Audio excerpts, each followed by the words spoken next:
Hello बच्चों, आज हम पढ़ेंगे क्लास 11th का यूनिवर्सल सेट।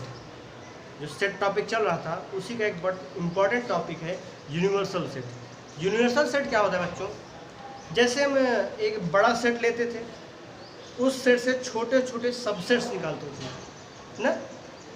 तो जो वहाँ पे जो बड़ा सेट होता था उसी सेट को हम बोलते हैं यूनिवर्सल सेट। वही सेट ही क्या होता है हमारा यूनिवर्सल सेट होता है। तो डेफिनेशन देख लेते हैं इसका क्या होता है। A set that contains all the sets in a given context is called universal set। यानी एक ऐसा सेट जो दिया गया सारा सेट हो उसके अंदर मौजूद हो। एक ऐसा पार्टिकुलर सेट जिसके अंदर सारे दिए गए सेट्स मौजूद हो, उसी सेट को हम बोलते हैं यूनिवर्सल सेट। या दूसरी भाषा में बात करें, universal set is a super set of each of the given set in a particular discussion. किसी भी डिस्कशन देखो ना, तो एक सेट हमको दिया होता था ना, उसके हम सबसेट्स निकालते थे ना। उन्हीं सबसेट का जो सेट बनता था उसी को बोलते थे हम सुपर सेट। वही जो सुपर सेट हुआ उसी को बेसिकली हम क्या बोलते हैं, यूनिवर्सल सेट बोलते हैं। वही क्या होता है हमारा यूनिवर्सल सेट होता है। एक एग्जांपल लेके समझने ज़्यादा क्लियर होगा। जैसे एक हमारे पास सेट है, set of real number, set of real number ना, x such that x is a real number. ये एक हमारा सेट हो गया। अब हम एक सेट और लिख रहे हैं, A1 हमारे पास 1 2 up to infinite natural number का सेट हो गया। एक दूसरा सेट ले लिए हम, -1 -2 अप टू इनफाइनाइट, ये नेगेटिव ऑफ नेचुरल नंबर का सेट हो गया। एक दूसरा एक अन्य सेट लेते हैं हम, 0 1 होल नंबर का सेट हो गया ना। या फिर एक और सेट लेते हैं हम, √2 √21 √5 √7। ये हो गया हमारा इर्रेशनल नंबर का सेट। समझा? हमने एक सेट लिया रियल नंबर और 4 सेट लिए हैं। पहला है नेचुरल नंबर का set, second one is negative natural number का सेट, थर्ड होल नंबर का सेट, फोर्थ क्या कहते हैं इर्रेशनल नंबर का सेट लिया हमने। अब देखा जाए ये जो नेचुरल नंबर का सेट है ये रियल नंबर के अंतर्गत आएगा कि नहीं? बिल्कुल आएगा। ये सेट पूरा का पूरा इसमें मिल जाएगा। इस रियल नंबर के सेट में पूरा का पूरा नेचुरल नंबर का सेट मिल जाएगा, क्योंकि रियल नंबर क्या होता है, combination of rational and irrational sets. और ये सब क्या है हमारे रेशनल सेट्स हैं। ये सब क्या है हमारे रेशनल नंबर के सेट्स हैं। ये भी जो नेगेटिव ऑफ नेचुरल नंबर है वो भी इस सेट के अंदर मिल जाएगा हमको। होल नंबर का सेट भी रियल नंबर के सेट के अंदर मिल जाएगा, और इर्रेशनल नंबर का सेट भी हमको इस सेट के अंदर मिल जाएगा। तो यहाँ पे देखा जाए जो R है, जो रियल नंबर का सेट है, वो A1 को भी अपने अंदर रखा हुआ है, A2 को भी कंसिडर अपने अंदर रखा हुआ है, A3 और A4 को भी अपने पास रखा हुआ है। सारे के सारे नंबर्स इस रियल नंबर में हमको मिल जाएंगे। ये सारे सेट हमको इस सेट के अंदर देखने को मिल जाएंगे। ये जो पर्टिकुलर सेट है ये सेट कराएगा हमारा यूनिवर्सल सेट।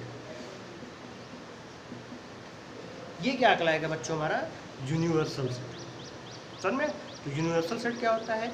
ऐसा सेट जो अन्य सभी सेट को अपने अंदर समाहित कर ले, सभी सेट उसमें उपस्थित हो, वो सेट क्या कहलाएगा बच्चों? Universal set. आप लिखना चाहें तो वीडियो पॉज करके इसको नोट डाल लीजिए।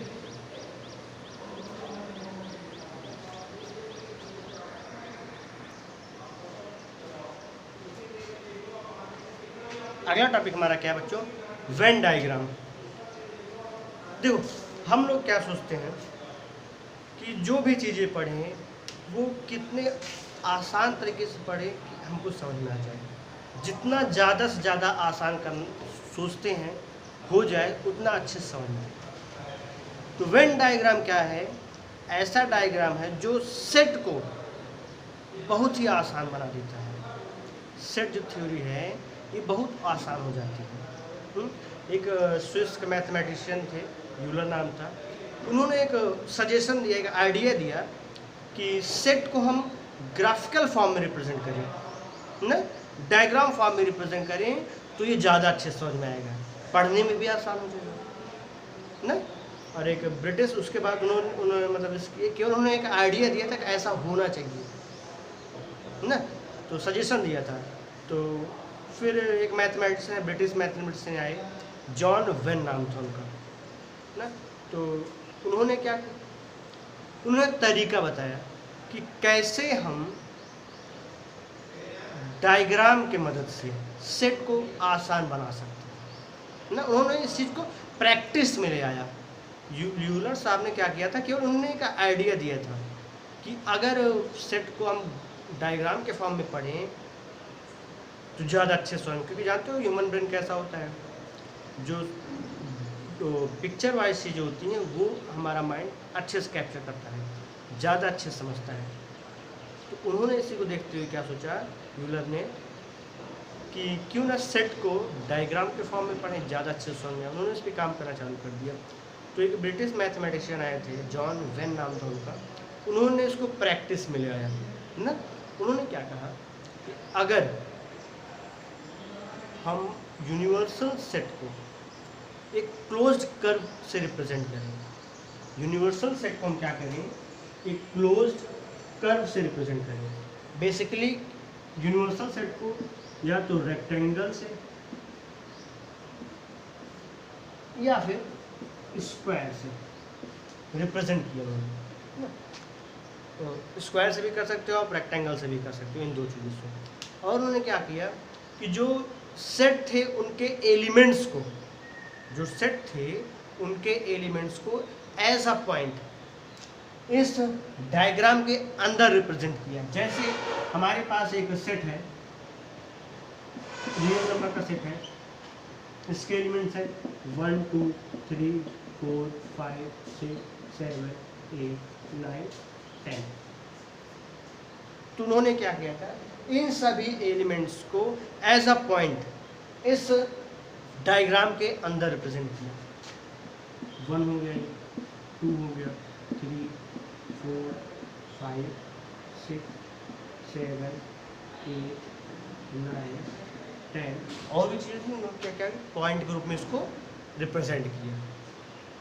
इससे क्या होगा बच्चों, जो सेट की थ्योरी है वो समझने में और ज़्यादा आसान हो जाएगा, वो समझने में क्या हो जाएगा और ज़्यादा आसान हो जाता है।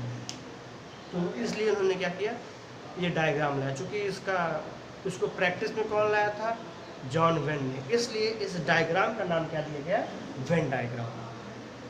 तो ना इस डायग्राम का नाम दिया गया, वेन डायग्राम नाम दिया गया। और किया क्या गया, जैसे हम सबसेट्स निकालते थे ना, हमने क्या कहा था, यूनिवर्सल सेट क्या होता है कि सबसेट्स का कलेक्शन होता था। अब जैसे हमारे पास इस रियल नंबर का एक सबसेट है A1, वो एलिमेंट्स को 3 4 और 5 जो एलिमेंट्स हैं उनको कंटेन किया हुआ है। तो इसको कैसे वेन डायग्राम के रूप में रिप्रेजेंट करेंगे, तो इसको रिप्रेजेंट करने के लिए बच्चों हम क्या करेंगे, एक एलिप्स या फिर सर्कल से इसको क्लोज कर देंगे, जो एलिमेंट होंगे। ये देखिए, ये क्या हो गया हमारा सेट ए। ये सेट ए किन किन एलिमेंट्स को अपने अंदर कंटेन किया हुआ है, 2 3 और 4 की। जैसे इसके अंदर एक आध सेट और कंसिडर कर लें, जैसे हमारे पास एक सेट है A2, वो कंटेन किया हुआ है 6 7 8 9 10, इन एलिमेंट्स को अपने अंदर कंटेन किया हुआ है। तो इसको हम कैसे रिप्रेजेंट करेंगे, 6 7 8 9 10, ये सेट हो गया हमारा A2। ये सेट क्या हो गया हमारा, A2 हो गया। तो यूनिवर्सल सेट को हम नॉर्मली किससे दिखाते हैं, रेक्टेंगल से या स्क्वायर से रिप्रेजेंट करते हैं। और उनके जो सबसेट्स होते हैं उनको हम या तो एलिप्स या सर्कल के फॉर्म में उस यूनिवर्सल सेट के अंदर रिप्रेजेंट करते हैं। आई बात समझ में? फिर समझते हैं, यूनिवर्सल सेट को हम हमेशा रेक्टेंगल या स्क्वायर से रिप्रेजेंट करेंगे, और जो उनके सबसेट्स होंगे, उनको हम एलिप्स या सर्कल के फॉर्म में उस यूनिवर्सल सेट के अंदर रिप्रेजेंट करेंगे। ध्यान देना, हमने शायद ये बताया नहीं था, यूनिवर्सल सेट को हम यू से रिप्रेजेंट करते हैं। यूनिवर्सल सेट को हम किससे रिप्रेजेंट करते हैं? यू से। ये जो हमारा सेट था, ये क्या है हमारा? You, universal set. समझ में आया? तो लेना चाहे इसको लिख सकते हैं वीडियो पास करके, फिर हम आगे बढ़ते हैं कुछ केसेस को।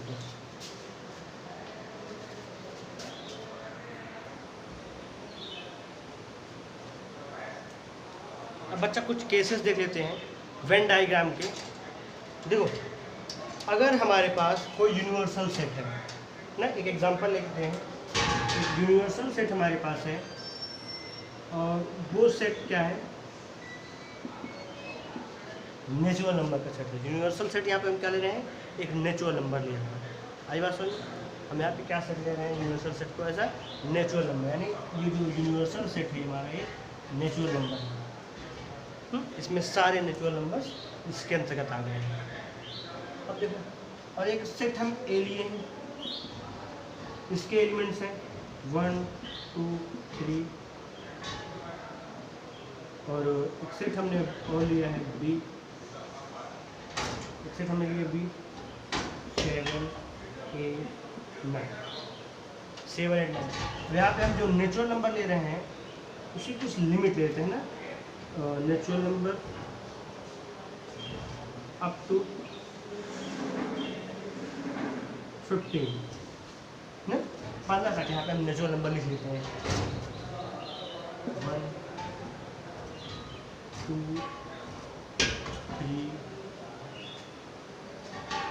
4 5 6 7 8 9 10 11।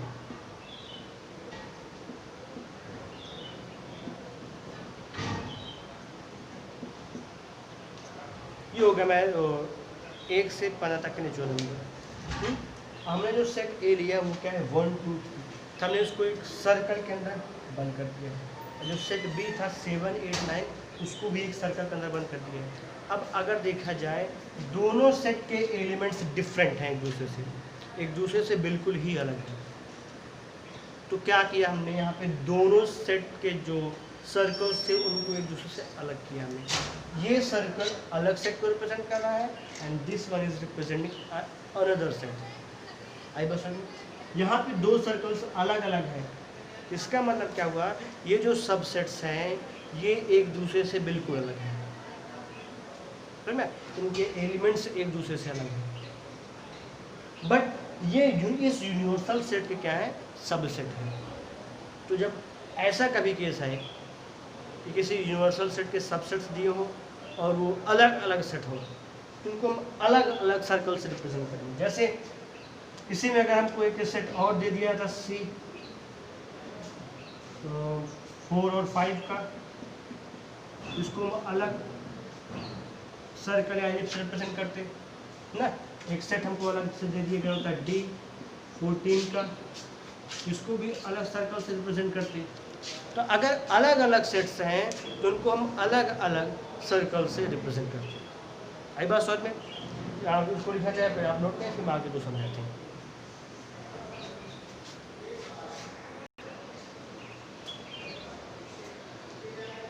अगला देखते हैं भाई, फिगर क्या कह रहा है फिगर। इसमें हमारे पास एक नेचुरल नंबर का सेट है। नेचुरल नंबर ही यहाँ पे क्या हमारा यूनिवर्सल सेट है, और कहाँ से कहाँ तक है? 1 से लेकर के 15 तक है। हमने यहाँ पे दो सेट कंसिडर किए। पहला सेट ए 4 5 6 7 8, इन सभी एलिमेंट्स को अपने अंदर रखा हुआ है। दूसरा सेट बी क्या है? उसके एलिमेंट्स क्या है? 6 7 8 9 10। यहाँ पे हम देखें तो 6 7 8 6 7 8 इन दोनों सेट्स के कॉमन एलिमेंट्स, इन दोनों सेट्स के क्या है? कॉमन एलिमेंट्स हैं। तो ऐसे जब कभी केसेस आ जाए कि हमारे पास 2 या 2 से अधिक सेट्स दिए गए हैं और उन सभी सेट्स में कॉमन एलिमेंट्स हैं, हम क्या करेंगे? जितने भी सेट्स होंगे उतने सर्कल्स बनाएंगे। और सर्कल्स कैसे होंगे? वो इंटरसेक्टिंग सर्कल्स होंगे। इंटरसेक्टिंग सर्कल्स, देखो दोनों एक दूसरे को इंटरसेक्ट कर रहा है ना, 2 पॉइंट्स पे। अब देखो जो इंटरसेक्ट कर रहे हैं तो उनके बीच में जो गैपिंग होती है, इंटरसेक्शन जो गैपिंग होती है, ये गैपिंग आपको दिख रहा होगा। ये गैपिंग, इस गैपिंग में हम उस एलिमेंट को लिखते हैं जो दोनों में कॉमन हो, जो दोनों में क्या हो, कॉमन हो। जैसे यहाँ देखा जाए तो एक सेट ए था, हमने ए सेट के लिए सर्कल बनाया, सेट बी के लिए सर्कल बनाया, और दोनों का इंटरसेक्शन पॉइंट कॉमन पोर्शन क्या ये है। इस पोर्शन के अंदर हमने इन तीनों एलिमेंट्स को रखा, 6 7 8 6 7 8, because they are the common elements. जो कॉमन एलिमेंट्स होते हैं वो इंटरसेक्टिंग जो सेक्शन है उस सेक्शन के अंदर उनको रखते हैं, और बाकी सबको अलग कर देते हैं। यहाँ देखा जाए तो 4 5 6 7 8 ना, इसमें 6 7 8 भी इस सेट के भी अंदर आ गया। सेट बी में देखा जाए 6 7 8 9 10, 6 7 8 9 10, ये भी सेट के अंदर आ गया। तो 6 7 8 जो है वो सेट ए के अंदर भी है और सेट बी के अंदर भी है। नोट करना चाहे आप इसको नोट कर सकते हैं।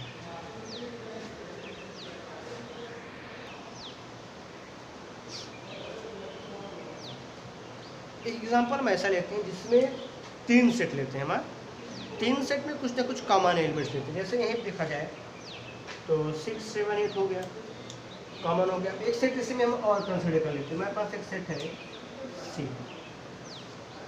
इस सेट में क्या एलिमेंट्स हैं, 2 4 6 8 10, या 8 ही लेते हैं ना, 2 4 6 8 ये एलिमेंट्स हो गए। अब हम एक वेन डायग्राम की मदद से इसको समझते हैं। एक वेन डायग्राम पहले हम बनाते हैं। एक स्क्वायर बनाए, ये स्क्वायर हमारा क्या रिप्रेजेंट करेगा, ये यूनिवर्सल सेट को रिप्रेजेंट करेगा। हाँ, अब हम 3 सबसेट्स हमारे पास हैं इस यूनिवर्सल सेट के, 3, और देखो सब में कॉमन एलिमेंट्स भी हैं। जैसे इसमें देखा जाए तो 6 7 8 कॉमन है, इसमें 6 7 8 कॉमन है, और इसमें 6 और 8 कॉमन है केवल ना। हम देखो क्या करेंगे, अब 3 सर्कल इंटरसेक्टिंग सर्कल बनाएंगे।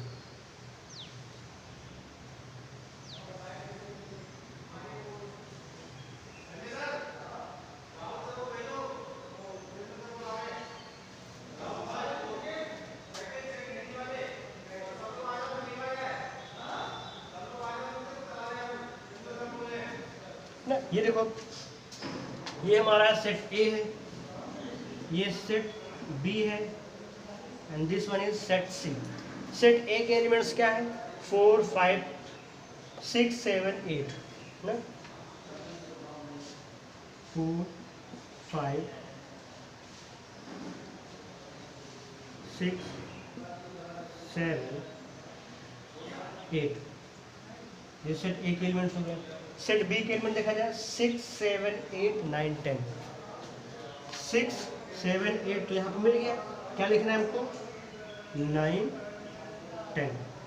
सेट सी में देखा जाए 2 4 6 8, हमको यहाँ पे 6 8 मिल गया। क्या लिखना है, केवल 2 और 4, this one is 2 and this one is 4। बचा क्या, 1 बचा है हमारा, 3 बचा है, 4 5 6 7 8 9 10 हो गया। इधर बचा 11 12 13 14, ये हो गया हमारा यूनिवर्सल सेट हो गया ना। सेट ए हमारा यहाँ पे है। सेट ए में देखा जाए तो 4 5 6 7 8 एलिमेंट्स, ये सारे एलिमेंट्स हैं। सेट बी में देखा जाए तो 6 7 8 9 10 ये एलिमेंट्स हैं। और सेट सी में देखा जाए 2 4 6 8 2 4 6 8। अब आप लोग कहेंगे कि यहाँ पे हमने 7 को इनसे अलग कर दिया, तो देखा जाए 7 क्या है, सेट ए और बी में केवल कॉमन है। 7 किस में कॉमन है, सेट ए और सेट बी में कॉमन है। सेट सी में ये है ही नहीं, इसलिए हमने सेट सी के सर्कल के अंदर 7 नहीं रखा, 7 को सेट सी के सर्कल से बाहर किया। जो 7 है वो देखा जाए सेट ए के अंदर है, इस सर्कल के अंदर है, सेट बी के सर्कल के अंदर है, लेकिन सी के सर्कल के अंदर नहीं है। क्यों, क्योंकि सी जो है वो 7 को नहीं कंटेन कर रहा है।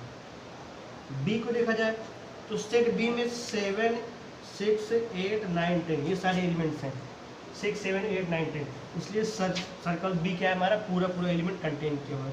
इसी प्रकार सेट ए भी हमारा सारा एलिमेंट्स कंटेन किया हुआ है। उन्हीं एलिमेंट्स को हम इंटरसेक्शन पॉइंट, इंटरसेक्शन जो एरिया है उसके अंदर रखेंगे जो तीन उस सेट्स में कॉमन हो। समझ में? अब जैसे हम इसी में एक पॉइंट और बढ़ा दें, डी। डी में हम क्या कर रहे हैं, एक एलिमेंट ले रहे हैं 3, 4, ये हमारा सेट डी है। हम 11 को कहीं यहाँ प्लेस कर देते हैं ना। सेट डी हमको बनाना है। सेट डी में 3 और 4 एलिमेंट्स हैं। जो 4 है वो सी में कॉमन है, और सॉरी एक चीज़ यहाँ पे मिस्टेक हो गई हमसे, जो 4 है वो यहाँ पे हमने 2 बार लिख दिया ना। हमने बताया था कभी भी सेट के अंदर मतलब एक ही एलिमेंट को 2 बार नहीं लिखते। यहाँ पे 4 कॉमन एलिमेंट्स हैं ए और बी का, ए और बी का कॉमन एलिमेंट्स है, तो ए और बी का जो इंटरसेक्शन एरिया है ये यहाँ पे आएगा 4 ना। ए और सी में देखा जाए 4 कॉमन है, 6 कॉमन है और 8 कॉमन है। तो 4 6 8 इस सेट ए और सेट बी के अंदर कॉमन है। 7 6 8 ये सेट ए और सेट बी के अंदर कॉमन है। और सेट बी और सी के अंदर क्या कॉमन है, 6 और 8। देखा जाए 6 और 8, 6 और 8। ये था हमारा इंटरसेक्शन ऑफ सबसेट। समझ में? इंटरसेक्शन वो तो बार बार इंटरसेक्शन होता है। ऐसा अगर हमको लिखना हो 2 या 2 से ज़्यादा सेट जिसमें कई सारे एलिमेंट्स क्या हो, कॉमन हो, तो उनको हम ऐसे टाइप के डायग्राम से रिप्रेजेंट करेंगे। इंटरसेक्टिंग सर्कल्स बनाएंगे, जो पॉइंट्स कॉमन होंगे उनको इंटरसेक्टिंग जो एरिया है उस एरिया के अंदर रखेंगे, और जो अलग एलिमेंट्स होंगे उनको उनसे हटा कर रखेंगे। समझ में? ये तो हो गया हमारा इंटरसेक्शन के बाद। अब देखा जाए तीसरा केस,